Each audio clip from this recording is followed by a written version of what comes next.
Hello guys, तो कैसे हो आप लोग सभी लोग। Hope everyone is doing well.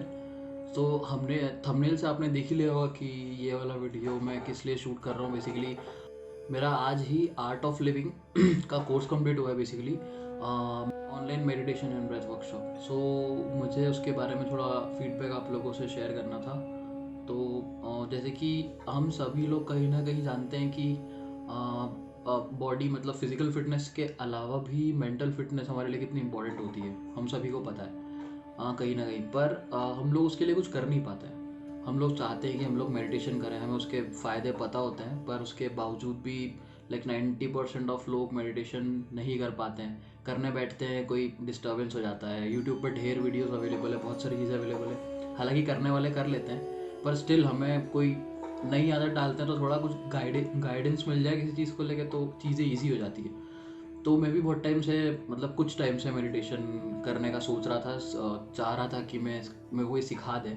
पर लॉकडाउन का सिचुएशन अभी चल रही है कुछ टाइम से, तो बहुत सारी चीज़ें जो ऑफलाइन बंद हो चुकी है। और जो आपको अगर मेडिटेशन जेन्युइनली सीखना है तो आपको ऋषिकेश ऐसी कोई जगह पे जाना पड़ेगा या फिर किसी टीचर से टाइम लेना पड़ेगा, क्योंकि मोस्ट ऑफ द पीपल जो है योगा सिखाते हैं, मेडिटेशन पे कोई इतना फोकस नहीं करवाता है। तो मैंने मेरा एक दोस्त है कपीश नाम का। मैंने वो बेसिकली आर्ट ऑफ लिविंग से जुड़ा हुआ है कुछ टाइम से, तो मैं उसके पोस्ट देखता हूँ तो वो अच्छे अच्छे पोस्ट डालता है और मेरे को लगता है कहीं ना कहीं कि यार ये शायद कपीश ने ये चीज़ कर रखी है। तो मतलब किसी एक्सपीरियंस पर्सन जो कि आपका दोस्त ही है उससे गाइडेंस लेना सबसे ज़्यादा बेस्ट होता है। बड़े से लेते हैं हम लोग, चीज़ें शेयर नहीं कर पाते हैं। छोटों से लगता है कि यार इससे कैसे पूछेंगे। वो दोस्त ही था तो मैंने उससे पूछा कि यार कपीश मुझे भी करना है, तो बता क्या कर सकते हैं। तो उसने बोला कि रुक, मैं तेरे को बेस्ट टीचर्स हैं वो देख के 1 मिनट बताता हूँ। तो फिर उसने मेरे को कुछ टाइम बाद मैसेज किया कि करण इस डेट को ये स्टार्ट हो रहा है एक वर्कशॉप, तो इसमें तू रजिस्टर करवा ले। तो मैंने रजिस्टर करवा ली। रजिस्ट्रेशन फ़ीस थी 2,000। तो बेसिकली आर्ट ऑफ लिविंग का online meditation and breath workshop की जो फ़ीस है वो 2,000 है, जो कि एक तरह की डोनेशन है।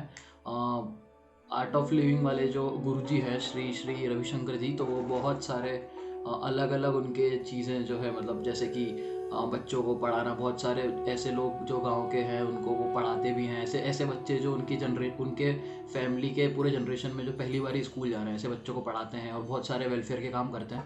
तो वैसे वो आपको यूट्यूब पे मिल जाएगा, तो उसके लिए एक छोटी सी डोनेशन है। तो इसके बाद से आपके जितने भी कोर्सेज होते हैं ना, मोस्ट ऑफ दी कोर्सेज उसमें आपके फ्री होते हैं, फ्री ऑफ कॉस्ट होते हैं और आप बहुत सारे सेशन ईजिली अटेंड कर सकते हैं। तो बेसिकली ये एक नॉमिनल सी फीस है, डोनेशन है जो कि आपको देनी पड़ती है। तो अब मेडिटेशन सीखना है और मैंने ऋषिकेश में पता किया था 18,000, 20,000, 40,000 ऐसे ऐसे फ़ीस थी वहाँ पे। तो मैंने 2,000 की फ़ीस दी और फिर मैं उसमें रजिस्टर हुआ। फिर मैंने देखा कि मेरे कॉलेज के 2-3 दोस्त लोग और उसमें रजिस्टर थे।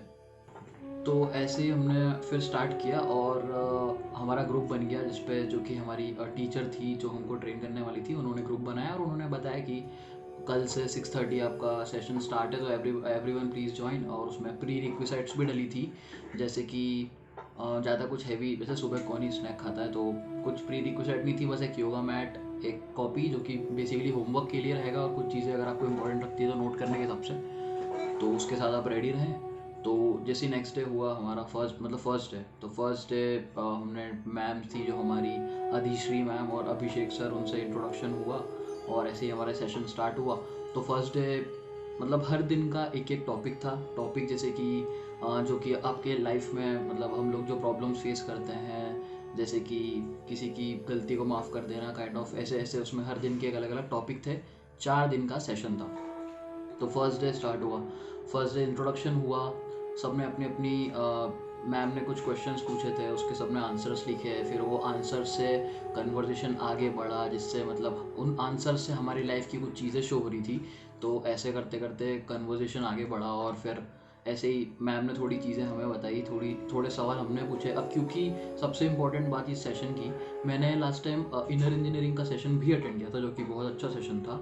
पर उसमें रिकॉर्डेड वीडियो में पूरा सेशन चल रहा था। तो एकदम से सेशन अटेंड करना, थोड़ा बीच में नींद के झपके भी आते हैं सुबह सुबह, तो अब उसको कोई कंट्रोल नहीं कर सकते। वो तो अच्छा था, सामने बढ़िया से बातें चल रही है तो सुनते सुनते नींद भी आ जाती कभी कभी। तो उसमें ये प्रॉब्लम थी। हालांकि उसमें कंटेंट बहुत प्यारा था पर नींद आ जा रही थी। अब यहाँ पे क्या हो रहा था, प्रॉपर इंटरेक्शन चल रहा था हमारा मैम से, सर से पूरे टाइम। सवाल जवाब सवाल जवाब सवाल जवाब। मतलब हमारा जो योगा सेशन था उसके अलावा भी जो हमारी जो लर्निंग्स चल रही थी ना, उसमें टॉपिक्स को लेके उस पर भी सवाल जवाब चल रहे थे। तो पूरा सेशन पूरा फुल प्रेजेंस ऑफ माइंड के साथ चल रहा था। अदिश्री मैम थी और उन्होंने सेशन स्टार्ट किया। हमको कुछ फर्स्ट डे हमने कुछ बेसिक योगा करे। बेसिक उन्होंने ब्रेथ वर्क, एक उज्जयी सांस करके एक ब्रीथिंग टेक्निक होती है, उसको हमने प्रैक्टिस किया, उसको सीखा फर्स्ट डे। फिर फर्स्ट डे हमें होमवर्क मिला, फिर वो दिन ख़त्म हुआ, फिर नेक्स्ट डे स्टार्ट हुआ, फिर सेकंड डे आया। सेकंड डे फिर हमने होमवर्क का जो भी मैम ने पूछा था क्या क्या होमवर्क था उसका हमने बताया। फिर उससे रिलेटेड अगले दिन का टॉपिक उससे रिलेटेड था तो उसके बारे में डिस्कशन हुआ। फिर जो सबसे इम्पॉर्टेंट चीज़ थी, जो कि सबसे इम्पॉर्टेंट कंटेंट था इस कोर्स का, सुदर्शन क्रिया, हमने सेकेंड डे से वो स्टार्ट की। अब सुदर्शन क्रिया आर्ट ऑफ लिविंग की बात करें, श्री श्री रविशंकर जी की बात करें तो इनका कोर्स जो है ये मोर देन 150 कंट्रीज़ में अभी चल रहा है और ओवर 40 ईयर से लोग इसे कर रहे हैं। तो सुदर्शन क्रिया एक बहुत ही इंपॉर्टेंट पार्ट था इस पूरे सेशन का, जो कि सबसे इम्पॉर्टेंट था, जो कि शायद उन्होंने डिस्कवरी की इस चीज़ की। तो उसके बल पे आप ना एक मेडिटेशन का जो फील है, जो एक स्टेट ऑफ माइंड है, वो आप फील कर सकते हैं। तो बेसिकली कोर्स उसके इर्द गिर्द ही घूम रहा था पूरी तरह से। तो सेकेंड डे हमारी उसकी शुरुआत हुई। तो सेकेंड डे हमने उसके पहले जो बेसिक योगासन होते हैं, उसके पहले जो ब्रीथ वर्क होता है, उसके पहले जो कुछ प्रोसीजर होती है वो की। उसके बाद हमने उसके बारे में थोड़ा सा थ्योरी जानी कि यार जब ये इंस्ट्रक्शन मिले तो आपको ये करना है, जब ये इंस्ट्रक्शन मिले तो आपको ये करना है। तो इस तरह से हमने दूसरे दिन थोड़ा सा उसका प्रैक्टिस किया और फिर दूसरा दिन फिर होमवर्क मिला और वो सेशन एंड हुआ। थर्ड डे से हमने मेन सुदर्शन क्रिया की प्रैक्टिस स्टार्ट की, जो कि मतलब बहुत अलग तरह की थी। फर्स्ट डे था वज्रासन में बैठना होता है, फिर सुखासन में बैठना होता है। अब हर किसी के लिए नॉर्मल नहीं होता है, मतलब दर्द हो रहा था, पैर सुन्न हो रहे थे, पर स्टिल वो बहुत अलग तरह की ब्रीथिंग टेक्निक थी जो हम तीनों स्टूडेंट्स ने की। सबको कुछ अलग अलग फील हो रहा था। जैसे फर्स्ट डे तो हम लोग इतने कंफर्टेबल नहीं थे फर्स्ट डे, सेकेंड डे थोड़े कंफर्टेबल हुए और सेकेंड डे किसी को मतलब अच्छी खुशबू वाली फ्रेगनेंस आ रही थी, ठीक है। एक लेट के ऐसा लग रहा था जैसे कि पता नहीं कहाँ पे हम लेटे हैं, मतलब जो हालांकि लेटे हम लोग घर में ही थे पर फील आ रहा था कि कहाँ पे हैं। तो मतलब एंड में ऐसा वाइब आ रहा था कि हम लोग पता नहीं कहाँ पे हैं। और इस तरह का अलग अलग सबके साथ कुछ ना कुछ हो रहा था, थोड़ा अलग अलग फील आ रहा था सबको, क्योंकि जब आप पहली बार ये सब चीज़ें करते हैं तो सबको अलग अलग एक्सपीरियंस होता है। जैसे मुझे पहले और दूसरे दिन कुछ इतना एक्सपीरियंस नहीं हुआ, मुझे थर्ड डे थोड़ा एक्सपीरियंस हुआ, मुझे भी कुछ फ्रेगनेंसी आई। तो बेसिकली कोई भी हम चीज़ करते हैं तो पहले और दूसरे दिन तो ऐसा लगता है कि यार क्या कर रहे हैं, क्यों कर रहे हैं, पर जब आप उसके साथ प्रैक्टिस करते हो तो आपको उसकी अहमियत पता चलती है। तो हमें ये भी बताया गया कि आपको 42 डेज़ तक ये करना ही करना है और 42 डेज़ के बाद ही आपको कुछ समझ में आएगा। हमें स्टेट ऑफ माइंड तो समझ में आ रहा था, मतलब कुछ भी उस वक्त दिमाग में नहीं चल रहा था, पूरा दिमाग खाली था और जो भी हो रहा था हम एक्सपीरियंस कर रहे थे। वो ब्लड सर्कुलेशन नहीं था पूरी बॉडी में, जो हम जिम में यूजुअली पूरी बॉडी में ब्लड फ्लो होता है तो हमें पंप और वो अलग फील आता है, वो थोड़ा सा कुछ अलग ही था, काइंड ऑफ एनर्जी फील हो रही थी पूरी बॉडी में। तो वो एक अलग ही एक्सपीरियंस था। तो हम सब ने ये फील किया और साथ ही जो हमारे जो टीचर्स थे अदिश्री मैम और अभिषेक सर, वो बहुत ही अच्छे थे। मतलब ऐसा बोलते हैं कि जब आपको किसी से कुछ सीखना होता है ना तो आपको पूरी तरह समर्पण कर देना होता है उसके अंदर। मैंने महाभारत में देखा था, तभी आप उससे जो है उसका जो नॉलेज है ना आप जेन्युइनली उससे ले पाते हो। तो वरना अगर आपके टीचर को आप अगर उसमें ले रहे हो कि यार ये क्या करेगा, ये क्या सिखाएगा, तो वो आप उससे कभी नॉलेज और कभी भी विजडम गेन नहीं कर सकते हो। तो वो टीचर्स बिल्कुल वैसे ही थे कि उन्होंने फर्स्ट डे से ही उनका बोलना और उनके फेशियल एक्सप्रेशन इतने अच्छे थे, इतने पॉजिटिव थे कि हम फर्स्ट डे से ही उनके फ़ैन टाइप के हो गए थे। तो हमने बहुत अच्छे से उन्हें फॉलो करा, उनकी एक एक बात समझी सुनी, हमने बहुत सवाल जवाब भी किए। अब हम भी यार बड़े हो गए, मतलब मैं हमारे दोस्त लोग सब सेम एज ग्रुप के हैं, तो इतना उल्टे उल्टे सवाल तो हम कर ही सकते हैं। तो जो भी लाइफ के कन्फ्यूजन्स थे उस टॉपिक से रिलेटेड हमने बात की। एक्सेप्टेंस को लेके बात की, मैम ने बहुत अच्छे से एक्सेप्टेंस का वो समझाया जो कि मुझे समझ नहीं आता था। मेरा एक्सेप्टेंस का थोड़ा सा कंसेप्ट ही अलग था, उन्होंने थोड़ा अलग कंसेप्ट बताया। मैंने बोला अच्छा ये भी होता है। तो ऐसे अब सवाल तो ऑन द स्पॉट कुछ भी हो सकते हैं, तो उसके हिसाब से बहुत अच्छा सेशन था, बहुत अच्छे सवाल के जवाब मिले।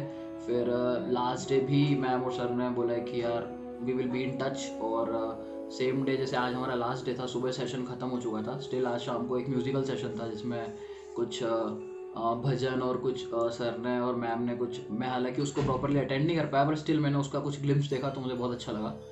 तो वो भी हमने अटेंड किया। तो ओवरऑल सेशन का और सुदर्शन क्रिया का ऐसा है कि मतलब कोई भी इंसान, जैसे मैंने सीखा है तो अभी मैं किसी को सिखा नहीं सकता हूँ, क्योंकि उसको सिखाने के लिए प्रॉपर ट्रेनिंग और वो सिखाने वाला माइंडसेट लगता है। जितना डेडिकेशन सिखाने के लिए चाहिए वो शायद से उन टीचर्स के पास बेटर है।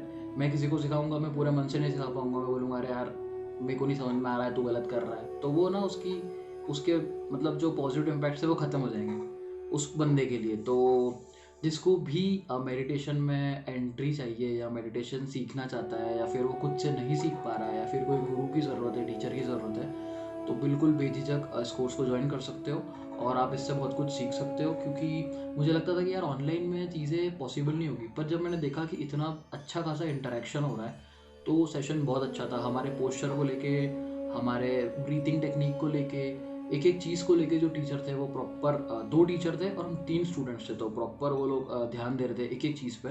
तो मतलब मोस्ट ऑफ द हर दिन के एंड पे हमको बताया जाता था कि हम कहाँ कहाँ मिस्टेक कर रहे हैं, क्या क्या चीज़ें सुधारने की ज़रूरत है। अगर कोई आसन में हाथ, लेट से हाथ अगर कमर पे रखें तो कमर पे रखने का रीज़न क्या है वो भी बताया जा रहा था। तो जब आपको हर चीज़ का रीज़न दे दिया जाता है साइंटिफिकली भी, तो चीज़ें ईजी हो जाती है और मतलब समझ में भी आती है।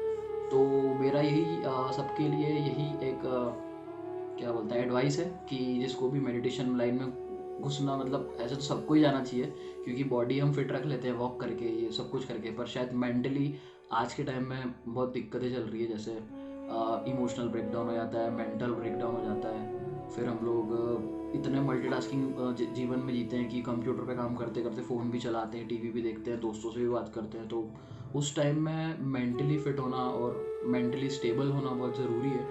तो मैं नहीं बोल रहा हूँ यही कोर्स ज्वाइन करो, पर आप कोई भी ऐसा कोर्स जिसमें टीचर आपको गाइड कर रहे हैं, जैसे मैंने इसमें देखा कि जो गाइडेंस है वो प्रॉपरली डेडिकेटेड गाइडेंस है, तो उसके साथ बहुत अच्छा लगा, बहुत अच्छा एक्सपीरियंस हुआ और होपफुली मैं इसे आगे भी कंटिन्यू करूँगा। तो जैसा भी होता है, अगर मैं कुछ अलग एक्सपीरियंस करता हूँ, कुछ अच्छा एक्सपीरियंस करता हूँ, तो I will definitely share it with you. तो बस आज के लिए बस इतना ही, मुझे ये एक्सपीरियंस शेयर करना था। बाकी ये व्लॉग सीरीज़ आ रही है और चल ही रही है और आप लोग देख ही रहे हो, तो होपफुली मैं नई नई डिशेस के साथ भी आऊँगा और नए नए कंटेंट लाता रहूँगा। होपफुली आपके लिए थोड़ा ये थोड़ा एक जैसा बैठक है, कोई ज़्यादा एंटरटेनमेंट नहीं है, पर हाँ ये इन्फॉर्मेटिव कंटेंट है। तो ऐसे कंटेंट भी लाता रहूँगा, कोई एक्सपीरियंस आपसे शेयर करना हो तो just keep supporting and keep subscribing the channel everyone. जो भी नया देख रहा है कीप सब्सक्राइबिंग द चैनल, और बस मैं ऐसे कंटेंट लाता रहूँगा। तो थैंक यू, बाय।